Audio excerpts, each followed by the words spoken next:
This podcast is a quest for well-being, a quest for a meaningful life through the exploration of fundamental truth.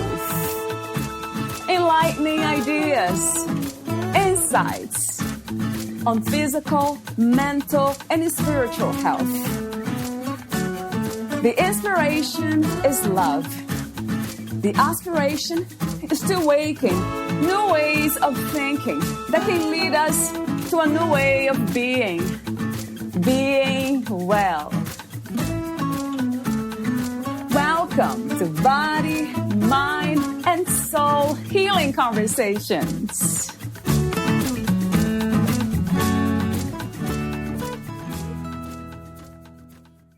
When people have done a lot of healing work through different modalities, there's often the impression that we need to be able to fix all our problems now and won't need to reach out to a professional. But since the nature of our being is to constantly evolve, we are bound to reach another threshold that we won't know how to cross. At that point, what really blocks these women is often the shame embodied in such voices of, I should, such as, I should know better. I should know how to handle this by myself. I should be over it by now. Not only does this not hold truth, it keeps us from the kind of growth that leads us into freedom. Valeria Teles interviews Sharon, the author of Healing the Mother Wound, Transforming a Painful Relationship with Your Mother and Stepping into Your Wholeness. Sharon is a life alignment coach, a seasoned meditation teacher, and a writer. Her life has meandered through many different vocations. She has been a professional dancer, a coffee shop owner, a sought-after consultant for effective social change, amongst other adventures. Growing up with a mentally ill mother has taught her that pain is an unfinished story, and being strong has nothing to do with doing it all by yourself. In 2011, Shelley experienced a spiritual break open and changed her life to let spirituality and inner wisdom be at the forefront of her life, rather than locked in a closet. Shelley's helping women who live a connected and engaged life face challenging feelings and old wounds so they can deepen their self-trust and healing and grow a fierce presence. So far, she has worked with hundreds of people through individual and retreat settings to lean into their inner light and discover the meaning and guidance in their life story. Originally from Israel, she's lived as a nomad for more than 3 years, 2 of which were in the East, nearly 2 years in a remote village in the mountains of Italy, and since 2016 has made Zurich, Switzerland her home, together with her soul partner and their 2 white cats. Currently, she's working on her book titled Healing the Mother Wound. Meet Shelley at ShellySharon.com. Here's the interview with Sharon.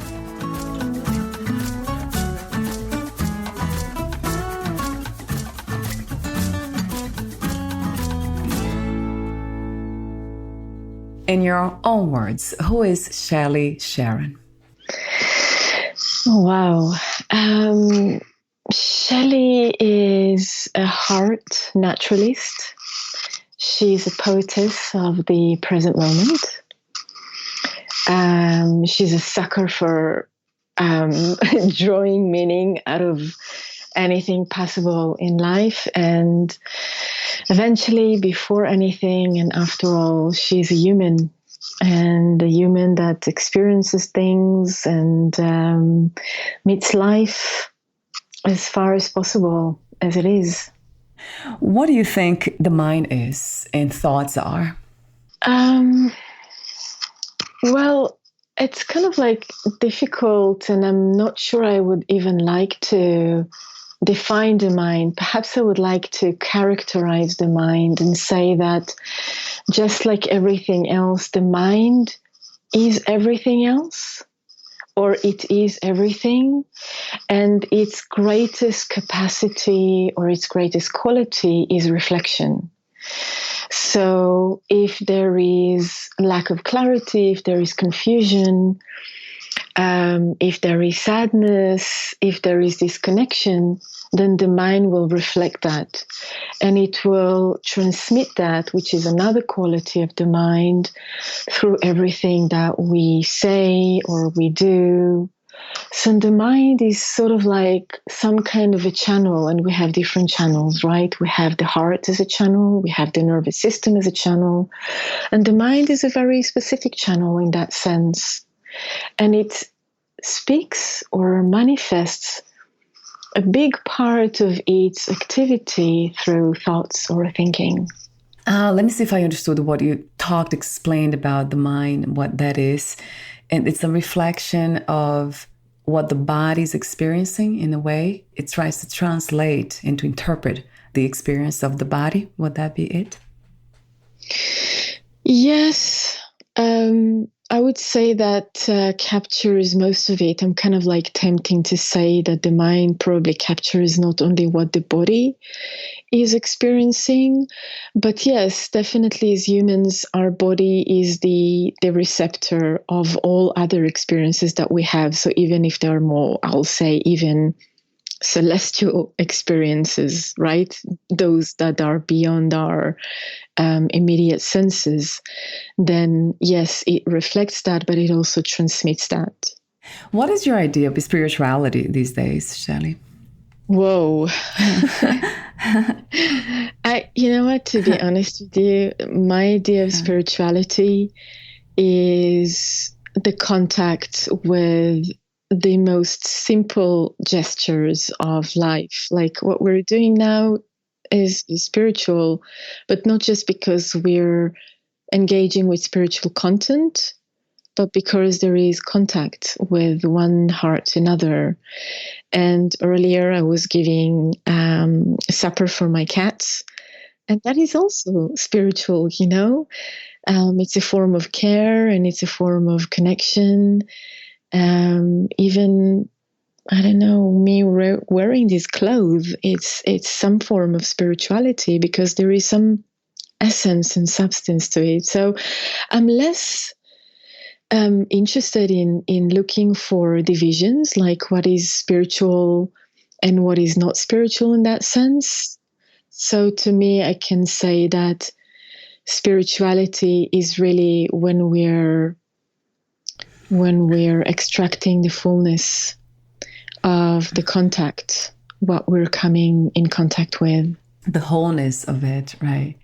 Which, from my perspective, I see everything as spiritual. Everything. There's nothing that's separated, nothing that's not whole, that's not perfect. I wouldn't say that word because then we might go into concepts of good and bad, pleasant, unpleasant, and all that. But everything is life itself happening. And that's a kind of happening that's completely unknown. Yeah, I love that, as you said, that everything is wholeness. And that really speaks to me because there are different modes to read into reality. So it doesn't necessarily that we have alternating realities, which is perhaps the more common way of speaking about things or reality or perceptions or spirituality or physicality, but it's more about modes of reading into what is happening. So perhaps when we speak about spirituality is a reading mode of what is more invisible or deeper layers of the superficial or the trivial or the first kind of interaction. And that really speaks to me of what you're referring to as wholeness, because everything is already in the wholeness, as you're saying, or everything has in itself, like we are already whole. Yes. Yeah. That's very clear to me that everything is whole. There's nothing missing and nothing that needs to be different. It seems to me it's like the mind has this nature of, or the nature of the mind, as some speak, is to separate so it can judge, so it can know. So this is this idea that we can only kind of step away from wholeness in order to look at it and to make sure it is whole. And the mind can never do that because the mind is all about judgment and separation in the first place. And because when the mind does that, tries to separate itself from the wholeness that it is, then we have all this array of ideas and concepts. And that's when we perceive ourselves as broken or not healed or not whole. Well, actually, I think, and this is why I kind of like, in a sense, refrained from defining the mind, but more talking about its characteristics and its qualities. You know, many of my meditation students, they often complain that they have a lot of thoughts and they feel disturbed by having a lot of thoughts, and they're trying to kind of like get rid of their thoughts. That's almost the number one motivation of many people who come to meditation today. And I often say, you know, your mind is really not the problem, but what you're doing with it, this is where the problem starts. Because, you know, when you have a brilliant idea and you want to start manifesting it in your physical reality, you want to bring life into it, you're not thinking, oh, my thoughts are disturbing me. You like your thoughts. You like to have a creative process of thinking. You like to utilize your thoughts into making that brilliant idea happen, right? So I would say that we really need to be careful of vilifying anything that we have or anything that is part of the human experience. That goes into feeling as well, because the mind has stillness and vastness in it as well. The reason why we experience a lot of thinking is because there is a conditioning in the thinking. The reason that we have a lot of judgment in the mind, a lot of violent and aggressive thinking, is because it's conditioned like that. You know, it's very easy to just, you know, look at what's broadcasted in the news. What we're consuming has a lot of judgment and a lot of violence in it. So the mind, if it's a mirror, if it's a transmitter, it'll just produce that back to you in the form of thoughts. That's all. And even that reflection, that conditions that you speak of, it's all part of the whole. It's not separated. Yeah, of course. That's very clear. There's just one thing happening here. If we can say one thing, which is really what comes to me, that's not one thing. It's just life, that we call it life, and the experience. It just amazes me that we can even talk about it. Like, is that possible to talk about this?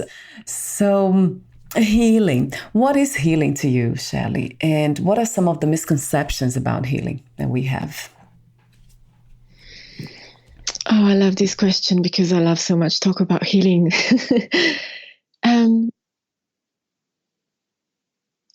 I think healing mainly is a relationship. It's a very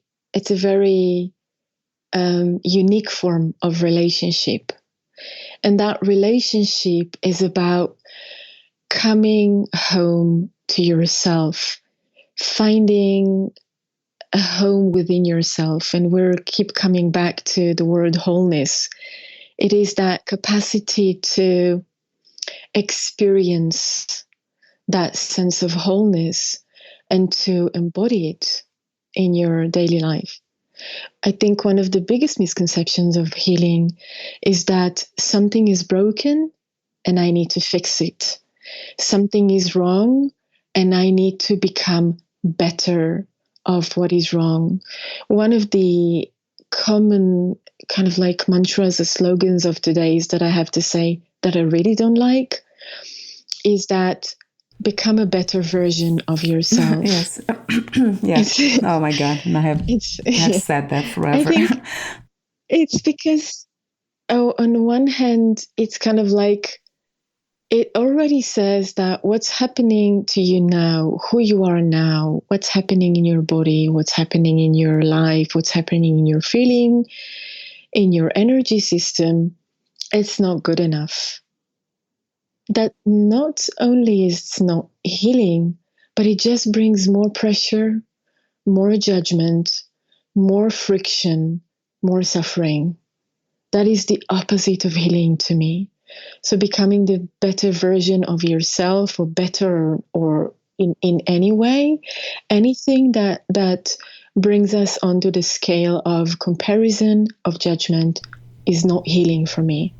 And when you say return to wholeness, it's not even a return, right, Shelley? Because we have never been anything separate from it. We have been always whole.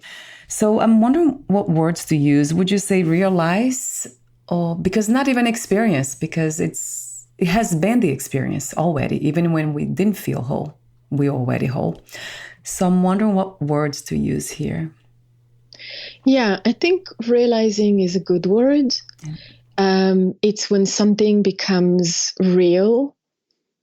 I love, for example, to use, in my coaching with clients, when we're working on something that feels heavy or cluttered or unclear, like, for example, a woman wants to express herself more clearly. She feels like she's kind of like behind some kind of closed door, and whenever she wants to speak up her mind or to express her needs or to even figure out her needs, feels like she's somehow separated, as you said, from a sense of being whole. So in that sense, it will be something like opening that door, that she makes it real, she makes it embodied in a way that she sees, oh, it actually has always been in me, because who is it that expresses the needs now? It's me. Who is it that realizes her needs? It's me. So you're absolutely right. Is that realization, making it real, is that integrating with our wholeness, reintegrating with our wholeness. The word realize, I like the way you said that, because it's not becoming real, but it's not really coming from a person, an individual, or separated individual. It's really the energy just returning, not even returning, but realizing. I like when you say becoming real, because that might be the only thing that's real. I mean, it is from my perspective. It's this moment now, and that's whole. Everything that's in it, everything that's happening here, it's whole. And sometimes it doesn't feel like that. Sometimes we don't feel whole. Sometimes we don't feel energy. Sometimes we do feel separated, and that is real as well, because that is our experience. So sometimes there is a misunderstanding, especially, I come from a lot of my background is Buddhist meditation and Buddhist teachings, and there is a lot of reference to what is real and what is illusion, and there is a lot of build up into, as referring to your question earlier, what does it mean to be spiritual, or what spirituality means for me at the moment, that there is a lot of build up of pressure to be in a certain way.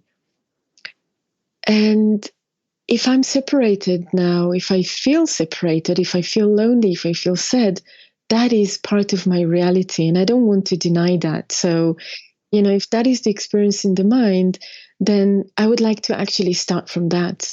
I don't want to start with an image of what I should be.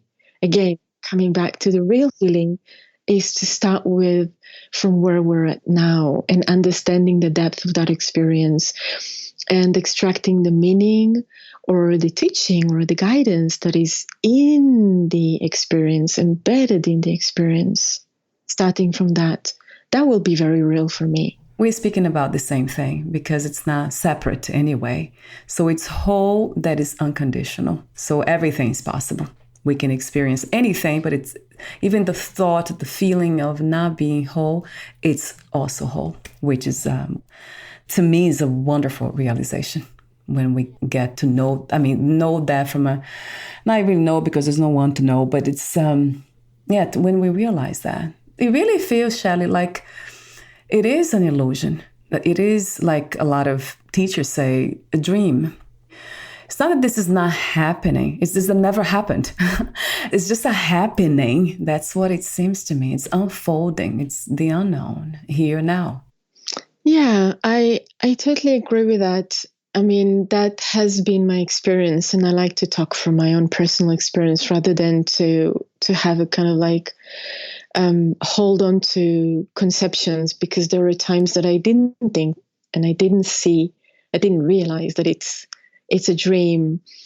I think there is something quite fascinating about being humans, that we are actually limited. Our body decays, we grow old, and the body dies eventually. We live in a conditions of time and space, so we are working within some form of limitations, and that to me creates quite an interesting friction. That breaking through those frictions or going beyond those edges, there is a possibility to see what we were talking about, that actually everything is whole, and there is a sense of dreaming all this or being part of a dream. I'm kind of like very cautious about the word illusion, because sometimes it makes people feel that their experience is excluded. And so I'm very cautious about, the kind of using that kind of concept. But personally, I totally resonate with that. And I'd say that beyond the edges of our consciousness, there is definitely a vastness that from which we can really have the direct experience of how everything is whole, how everything is possible, and how working with this unknown or with this vastness within the constraints of time and space is a very interesting alchemy. Very interesting. Like when we are dreaming at night, it really feels like it's real. We don't doubt that. I don't doubt that I'm in the dream, although I have had lucid dreams, they call it, where I knew I was dreaming. Other than that, we are always like accepting what's happening as real. In that, let's say, state, then it is real. Like within the dream, it's a real dream. It makes it real in the dream. So whatever happens, we feel here with the body. I do like the word dream, though, more than illusion. Because it seems like we're imagining everything. Everything is being imagined. It's not really created even. Nothing has been created. I don't know who is imagining because there's nobody here. So that's interesting too. So everything is like this dream, which when we dream at night, we don't know who is creating all the scenarios. We can say the mind is, whatever it is, but we don't really know. It's just this amazing unknowing, just unknown happening that doesn't have to, but it is anyway. I remember my most direct experience with what we're talking about here is when I asked the question, I guess, who am I or what am I doing here? And then the answer was, you're not. Nobody is. See, but that was not an experience. It was just a sort of, we can say, realization. But then I was really clear. There's not even a here, actually. It's just everywhere. Yeah, that's when everything that I had studied, that I have read, I interview a lot of non-duality teachers, and I had learned intellectually, and even at the experiential level, it made sense. Like, okay, now it makes sense. Because it didn't before. I mean, I don't know to what makes sense. So life itself is just trying to realize itself, it seems to me. So there's something that's not really love the way we judge it to be, good, something good, but it's benevolent. That's the word. There's something about this that's benevolent. Mm-hmm. Mm-hmm. I'm not sure Absolutely. If you have experienced that too, or have realized that, Shelley, but there's something here that's trying to realize itself. It's trying to recognize itself. It seems very benevolent. Yeah. Yeah. I mean, I might not live that experience like 24/7. Right. But yes, I don't know about you. I don't. But I'm definitely connected to it, and it's visiting me more often than not. I was invited to give a talk in the Science and Non-Duality conference that took place in Italy a few years ago. And I remember I had one of those kind of like breaking through. I like to call this what sometimes people are referring to as breaking through the illusion and the benevolence. I was lying on the So the retreat was taking place in a castle, and there was a big storm, and all of a sudden the skies cleared out, and I took my iPhone and I put Beyonce in my in with my headset, and I just laid on part of the wall that erected itself at the edges of the courtyard, and it was looking onto the vineyards that are kind of like cascading down towards a lake that is there in the landscape. And I just lay there listening to Beyonce, enjoying the sounds, and all of a sudden everything around me, the trees that moved to the wind and the birds that were flying in the sky, everything blended into just, you see, this is where words are really, really limited.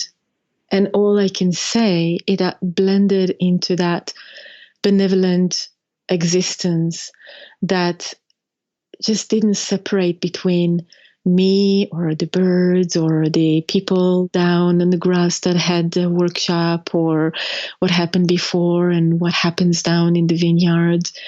It was all the same. But I can't tell you that I'm living that experience, excuse me, that this is my physical reality moment to moment.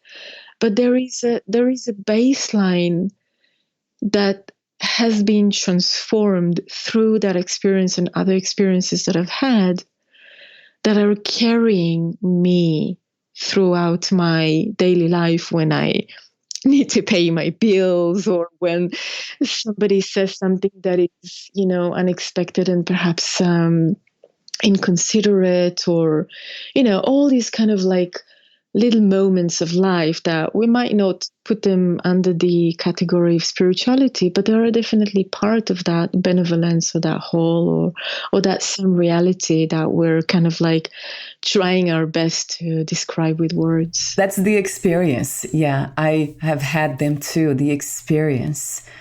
It seems to me like the experience is trying to get to a place where it knows something that is benevolent, that's love, or that's oneness, that's wholeness again. It's trying to experience that when it's already it. That's the thing that it's very clear to me now, that everything is it. There's no separation whatsoever. So this human experience we have that we might call ordinary, it's the extraordinary, but kind of dressed as ordinary. That's what is very sometimes challenging for most people to understand. That's already it. This is it. It has been said before in Buddhism. So many traditions, they use exactly that phrase. This is it. This is the destination, the journey. Yeah.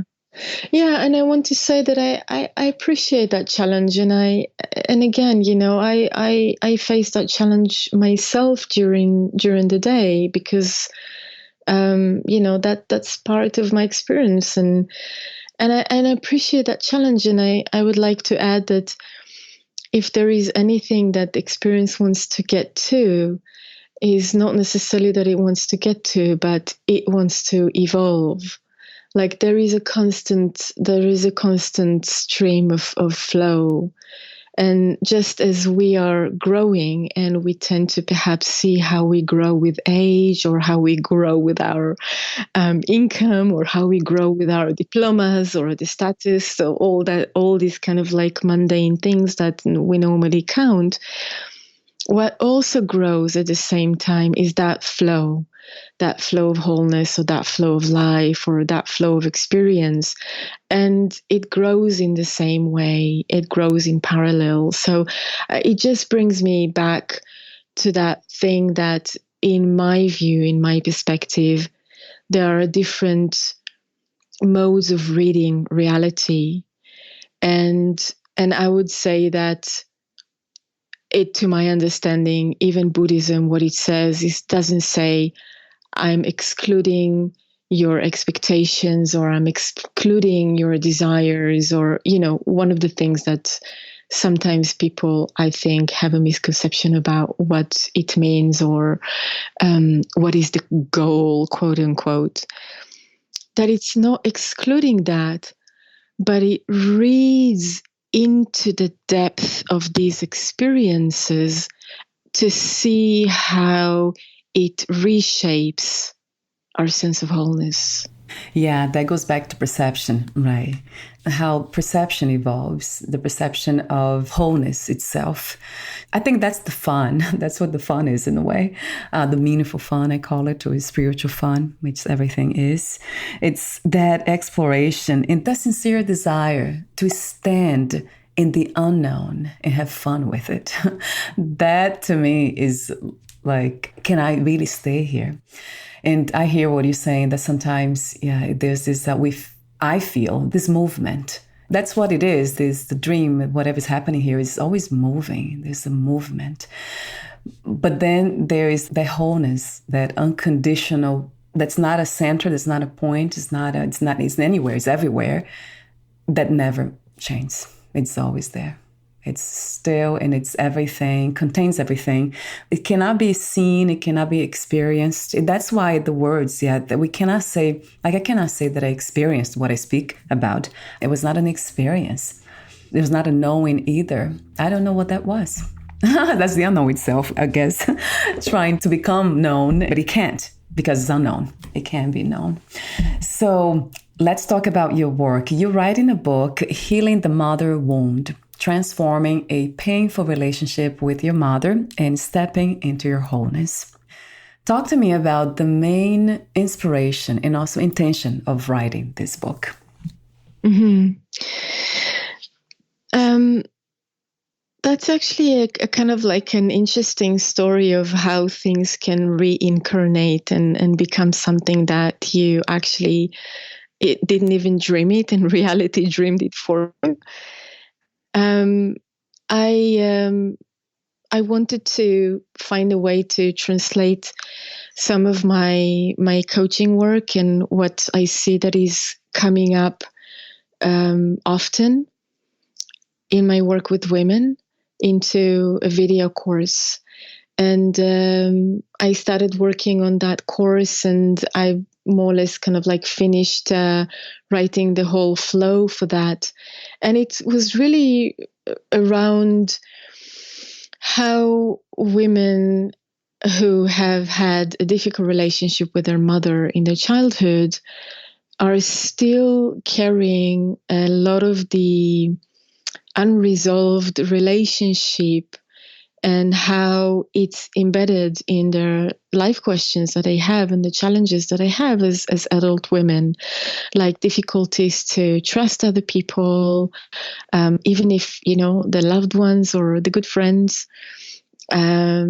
or finding it difficult to say no, to put some boundaries, to do that with confidence and, not apologetically or in an aggressive way, because otherwise you just can't fathom the energy to do that. Or another thing is the difficulty of always kind of like coming back to core issues that came up in that relationship and feeling shame about that, or feeling a failure. And so I was putting all these themes into a kind of like a flow for a video course. And in the midst of all that, I got pregnant, but then I also had a miscarriage. So that kind of like put a stop to many things in my life. It took quite a lot of time for me to go through that miscarriage, because I wanted to go through it completely natural without going into any operations and taking any medications, and just allow the body to do what it needs to do.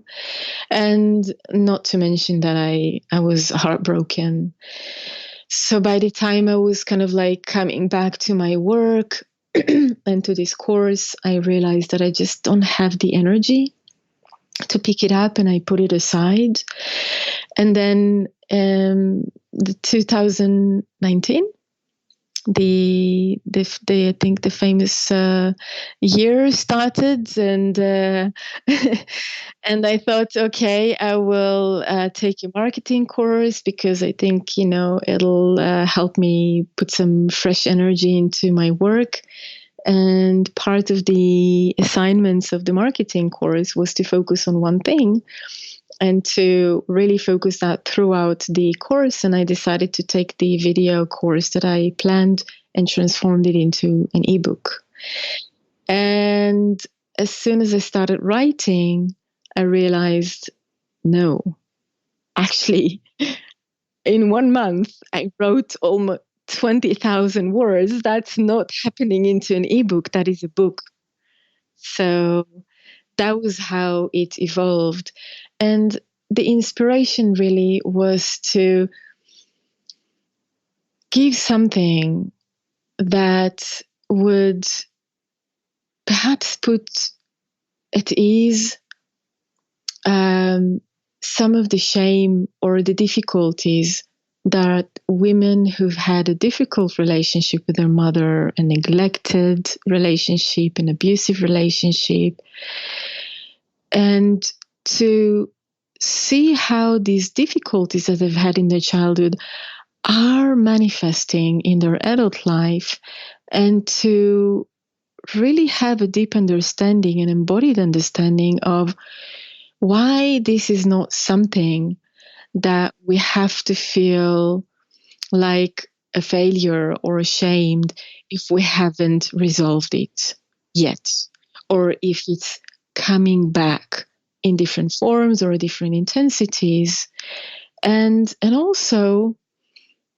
how awareness can serve as a healing tool in this process that can really lead us into new depth. So that comes back into what we were talking about earlier in reading different or alternating depth into what is happening. So there are so many points in your book, the sections that I read that really caught my attention. Things that you say that I never heard before in this way when it comes to healing. You said so many things. One of the things you said, I have so many notes. It must hurt because pain is part of the human experience. So that kind of stopped me there. I'm like, oh, it must hurt, does it? Yeah, that's true. That's so true. That is so true.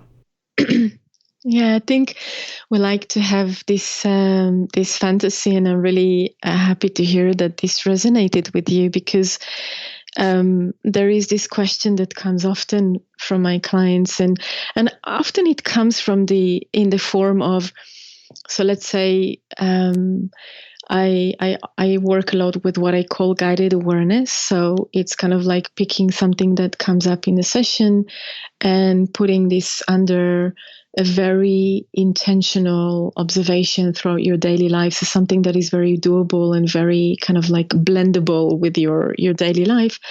And so, for example, I can suggest that what comes up is to notice when you have a neediness that comes up, like you feel like you have this experience of a neediness, notice how you treat it. Are you denying it, trying to ignore it? Are you feeling ready to give it more room? Does it drive you to say something? Does it clarify your feelings? That is, clarify what you are really aspiring for? So this is kind of like an example. And gosh, I lost my thread of thought. That is very interesting. Oh yeah, and a lot of times my clients tell me, I did that, but it's just like it was so uncomfortable. And I'm saying, well, the point is not being comfortable. The point is reaching to a state where you're not suffering from what you're suffering. Growth is not always comfortable. In fact, it is almost always not so comfortable.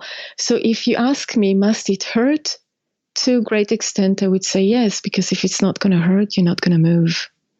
if it doesn't hurt, we're not triggered into exploration. We're not triggered into innovation. We're not triggered into collaboration, into connection, into relationship.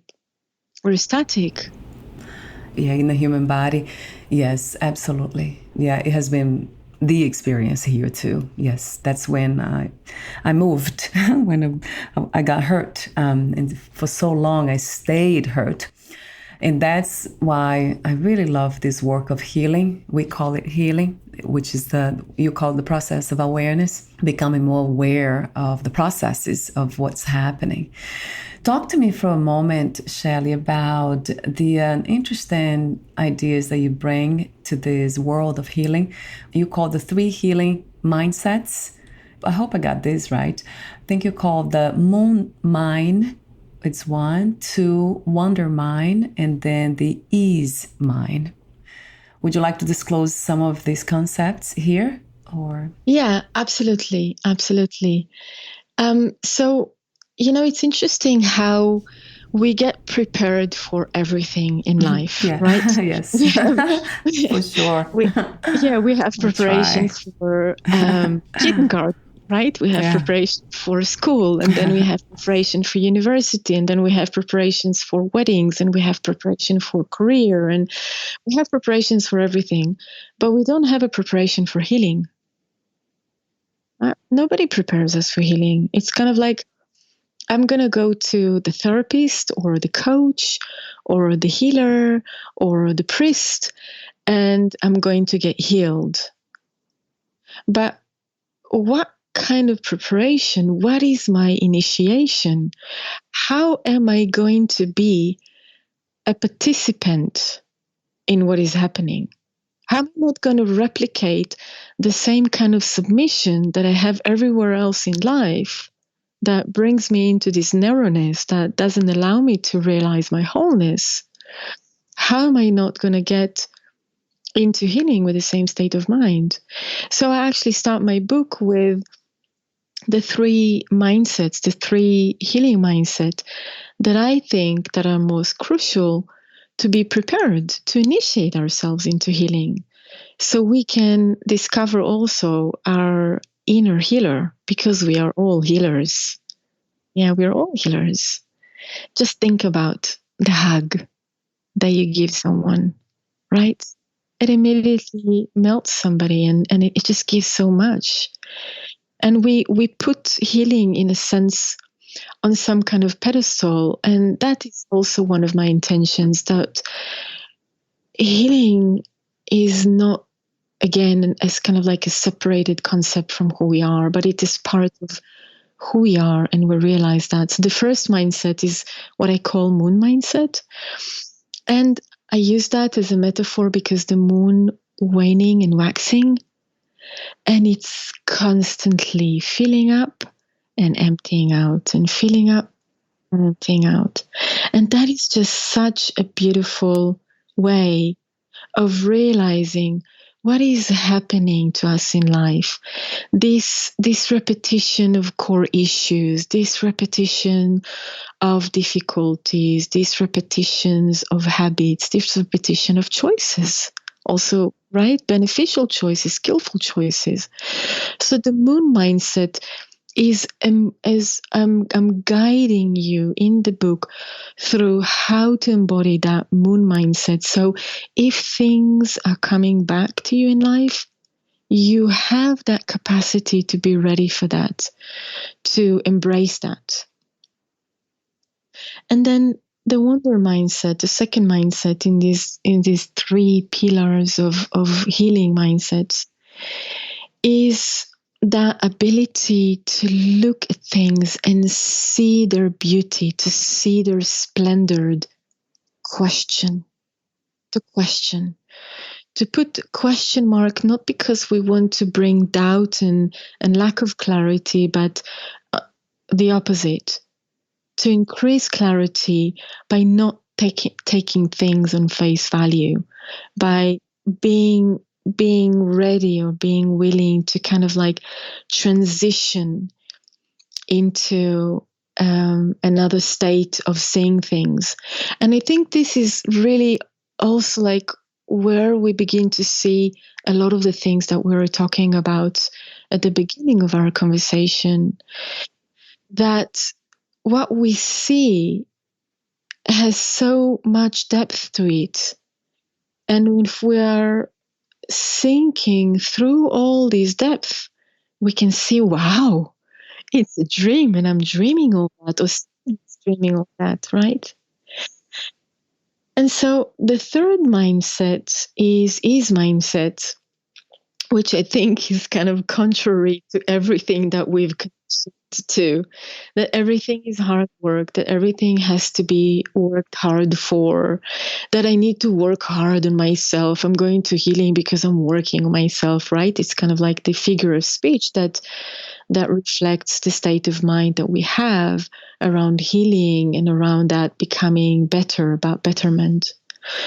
So his mindset is really an invitation to see a different way of approaching ourselves and what we want to heal, or how we want to rejoin with the wholeness within us, how we can tune in, how we can let go, how we can embrace, how we can rejoin and rejoice. That is the essence of his mindset. So you can see that with these three mindsets, there is already a huge preparation that goes into this journey of what I call healing. So there's so many other topics in your book. Let me see. There's something else that caught my attention that I never heard this way before, and it's so true. When you talk about being vulnerable in relationships, so you said the mother wound was formed in a relationship and its healing is embodied through relationships. So I'd love to hear from you a little bit about being vulnerable and then the pitfalls of that we could become needy and then dependent on others. Mm-hmm. Yeah, that's a really great question. I think one of the first things perhaps fair to say is that even though my book is in many ways categorized under what is called self-help, I don't advocate for that sort of like popular understanding of self-help. So in other words, what I'm saying is, I don't write this book for you to take and you're not going to need anybody else anymore.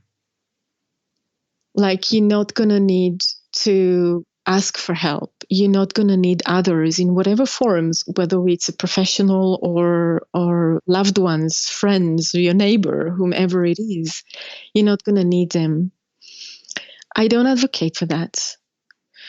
We have each other for a good reason, because it's in the relationship that we heal. So if we spoke about the mind earlier and I said, look, your mind is not a problem. It's your relationship to what is happening in the mind that creates friction that we might call a problem, right? So it's in the relationship. So the mother wound was created in a relationship to somebody very, very important to us in life. It's our mother. It's the person that brought us into this life. And this is a very, very unique bond. So we can read a lot of books, and I definitely hope that people are going to read my book. Don't get me wrong. But Yes. Yes. But at the same time, is that there is a relationship in reading. I read, of course, a lot. I love reading. I love reading many different types of books as well. And there is some kind of relationship that happens in reading. But we cannot eliminate the necessity of bringing all that or translating all that into the relationship with other human beings. So yes, I think that the mother wound was formed in a relationship, and it's going to heal inside a relationship. And in that, I'm also encouraging people to find a way to step into that relationship, to embrace that kind of relationship. And perhaps another word on that is that, you and I probably know, and all your listeners know, that there are many healing relationships in our lives, and that could be with your best friend or with your cat. It can be with a stranger. It happens often, right? Just sitting next to somebody in a coffee shop that you've never met before, and all of a sudden you dive into some powerful conversation and you feel like, oh, something opened up in you, or something got clarified, something got disentangled. So we have many different forms of healing relationship, and I'm not limiting that to a healing relationship with a professional, but I'm saying that and that. I'm saying read the books, but also don't dismiss that relationship with other humans as your source of healing. So when it comes to neediness, this is very interesting. Neediness often is perceived as something bad, right? It's immature, it's irresponsible behavior, it's a projection. You cannot be needy because you have to be serious. You have to grow up. Now it comes to my mind what you said earlier about spirituality and fun. We forget, forget about the joy, and we forget about spontaneity, and forget about the creativity. For me, neediness is something very simple. It's a need that is not being listened to. It's an important need of our heart. It's an important heart wish that we're not meant to get over. We're not meant to overcome. We're meant to listen to it. We're meant to open up to it. We're meant to embrace it. We're meant to tune into its song and to understand. Your work is very, very clear when it comes to navigating the reality of perceptions and suffering and healing. It's very accurate from my perspective. Points that caught my attention, like incredibly, you say to be fully ourselves demands that we be original. Go back to the origins of parts of our story we have rejected. So true. And then you said something else that I actually highlighted red here, probably resonated even strongly. You said, every woman with a mother wound has inside her a childhood image of the good girl waiting to be activated so she can be loved. The timeless fairy tales teach us that finding one's own resolution is by not following the expected steps. I mean, the second part kind of interested me, but I seem not to understand exactly what you mean by expected step, which I do and I do at the same time. But I love that you mentioned this, that we have this desire to be loved. We want to be loved, and we do anything to have that activated, that this, which we already are. We already are that love that we are looking for. So that really caught my attention and resonated true from my own experience. Yeah, it reminds me that one of the clients that I worked with, she was looking for a partnership. So she was divorced, and she went through quite a lot in her life, and she was still very young and wanted to find a relationship that really aligns with who she's become. Right. And so she dated quite a few people, and each time it felt like, okay, it's coming closer, but it's not that. Right. And then one day she kind of like left me a message, and she said, how I told you about this last guy that I met, and we've had such a good first meeting, and we went to the forest, and we've had a really long chat. But then it kind of like disappeared. And she began to feel like, should I make contact? Should I not make contact? What does it mean about me? And many people, many of us, we have these kind of little dilemmas of what to do next, what kind of like, and just right there, just at that moment, we can see how that little girl that wants to be loved and wants to do the right thing is fleshed out.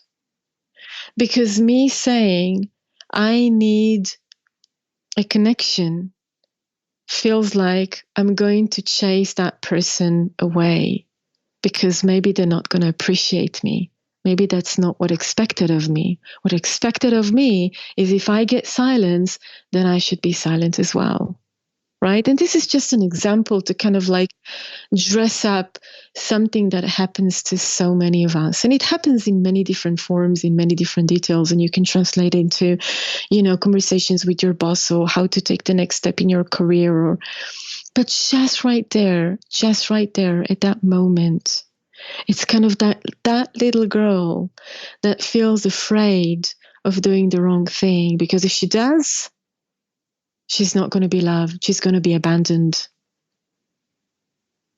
Right? And to not follow that trigger means to not follow the expected steps. And this is where, so we're really called to listen into, but what is it that I need? I need more communication. Some people don't. There is no right and wrong in that. Right. There are no rules. Right. And that's the hard part, right? There is no real menu of how to live life. Right? For sure. Yes. And so we need to read ourselves and to say, okay, if that triggers my fear of abandonment, if that relationship triggers my fear of abandonment, if that opportunity triggers my fear of abandonment, perhaps I need to take another look. Am I being expected now to be the good girl? Am I kind of like falling into that trap to be the good girl? Because a mother's love, and to that extent, any kind of love, this is where we feel like we mustn't be needy. But hey, who can live without love?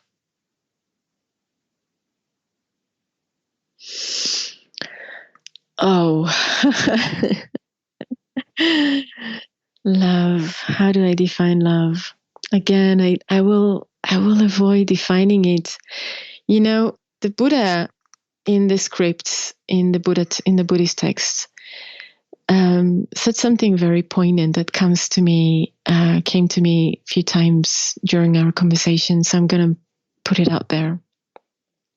He said, you protect the truth by protecting the view. You protect the truth by protecting the view. So to kind of like unwrap it just a little bit, a lot of the teachings is taking care of the view or perception, as you've mentioned a few times.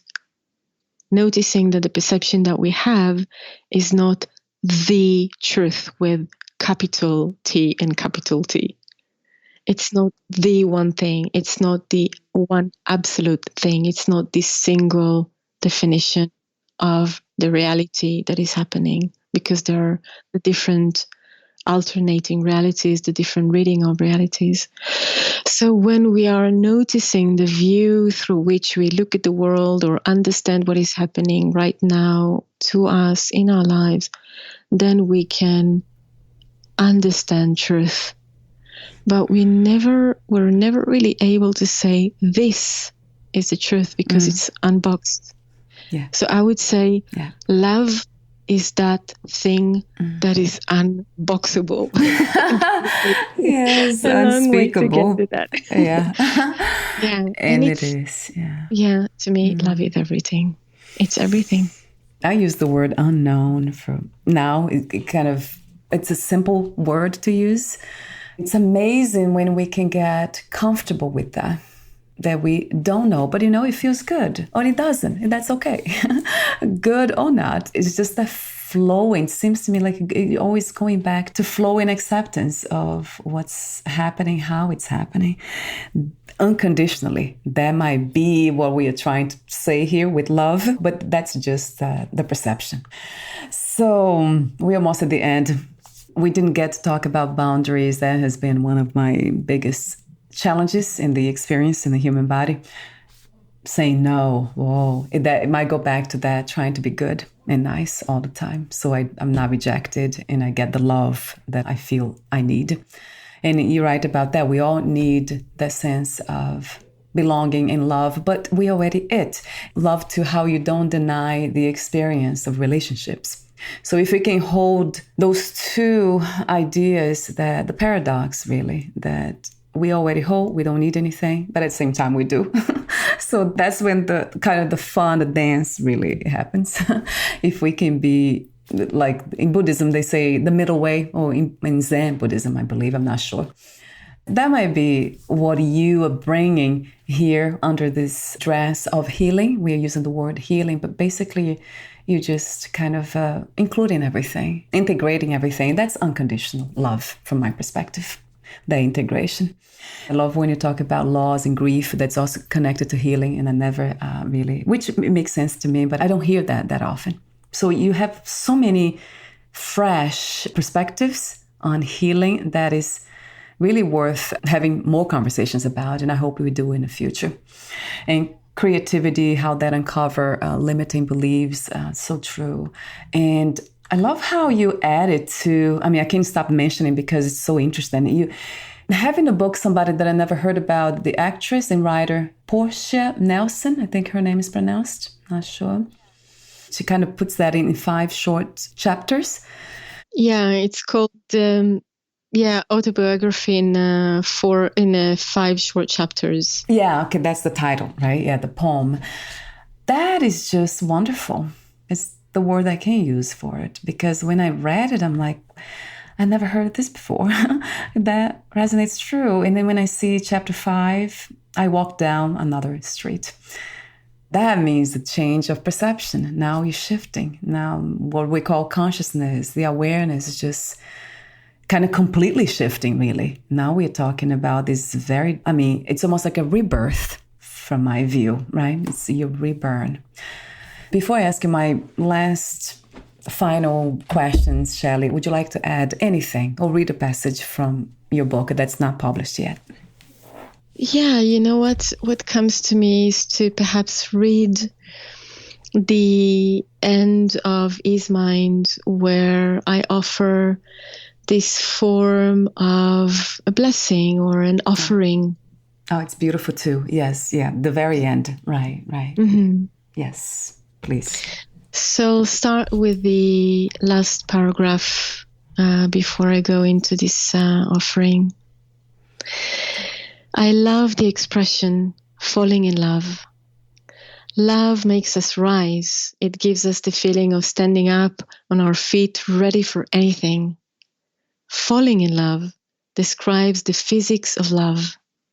It is in the falling into, the letting go and giving in to the gravity of a greater wisdom that we find ourselves standing firmly on a new ground. Still, letting go remains one of the more elusive and volatile invitations. I'd like to offer you a prayer, like pebbles you can throw into the pond of your moment and watch with sweetness the way the water moves to the gestures of your offering. May ease be the sap flowing through my spine as I find a permission to taste the mellifluent nectar of my heart. May ease be the germination ground for the permission to care like I care, to forgive or not forgive, to fall down like a shooting star, to cry without any barriers, to slow down. May ease be my true north, when I find a permission to be misunderstood, to be a fervent advocate of my own truth, to grow unapologetically into my own bloom. May ease be my ancestors and my future, my wings of discovery, the garden of all my soul's petals. Beautifully written. And the intention can be felt. That desire to not just help yourself in the experience in the human body, but to pass that on, to expand that. It's really beautiful. Thank you, Shelley. Thank you for the resonance. Thank you. What is another word for healing? Love. If you knew you would die soon, meaning losing the body, would you make any change or do anything in a different way? Well, it depends what you mean by soon. Yeah, right. How soon? Good question. So, yeah, I mean, if I knew that I'm going to die like in the next week, then I'll just stop everything and just hang out with everyone that I love. I'll make contact with people, maybe even people that I haven't been in touch for a long time. Yeah. But if I knew that I have another year or like 3 years, I don't know. I think a lot of the things I would do the same, but with that kind of greater consciousness of making the most out of the relationships in my life and out of the things that I really enjoy, because I really love everything that I do. Yeah. So, yeah. Thank you so much, Shelley, for your presence, the wisdom that flows, and the love that can be felt. The idea of love we have, of connectivity, of warmth and acceptance that can be felt in harmony, that can be felt talking to you. So thank you for that. And before we say goodbye, where can we find more information about you, your book, that when it will be released, and the services you offer, new projects? Thanks for asking. So you can find me on my website. It's shellysharon.com. And there is also a page on the book, so the updates go there. If you go to my website, you can subscribe to my newsletter, where you'll also receive a gift of 3 emails with some suggestions and guidance on how to come back home to yourself. So that's one way of getting in touch with me. I do offer one-to-one life alignment coaching, so people are very much invited to get in touch, and everything can be done through the website. And I also have meditation courses where I offer on different themes throughout the year, like about love or self-love and change. So that information can be found also on the website. And when people are signed up to my newsletter, they could get all those updates and weekly newsletters about how to live life more fully, or how to realize that fullness that we spoke of, directly into their inbox.